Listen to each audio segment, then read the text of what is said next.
आज की कहानी है धनवान और गरीब। अकबर बीरबल की नोक-झोंक में हमेशा बाजी बीरबल के हाथ में रहती थी।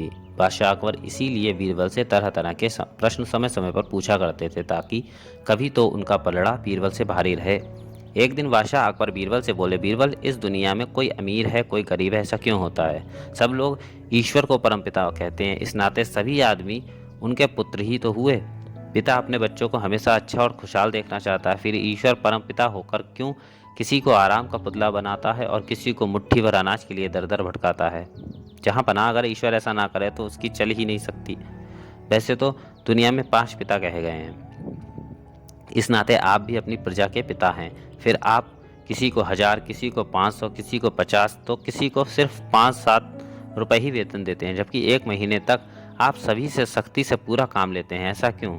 सभी को एक ही नज़र से क्यों नहीं देखते? बीरबल ने बादशाह के प्रश्न का उत्तर देने के बजाय प्रश्न किया। बादशाह बीरबल के प्रश्न का कोई भी जवाब नहीं दे सके, उल्टे सोच में पड़ गए। बादशाह को इस तरह ख्यालों में खोया देखकर बीरबल बोले, जो जैसा काम करता है उसे वैसी ही मजदूरी मिलती है और इसी पर दुनिया का कारोबार चलता है। अगर ऐसा ना हो तो यह दुनिया चल ही नहीं सकती। इसी तरह ईश्वर का न्याय होता है, वह कभी नहीं चाहता कि दुनिया के लोग दुख उठाएं। ईश्वर हमेशा उन्हें मुसीबतों से बचाता है, लेकिन जो कोई अपनी उसकी बात नहीं मानता उसे सजा भुगतनी पड़ती है। जो जैसा काम करता है उसे वैसा ही फल मिलता है।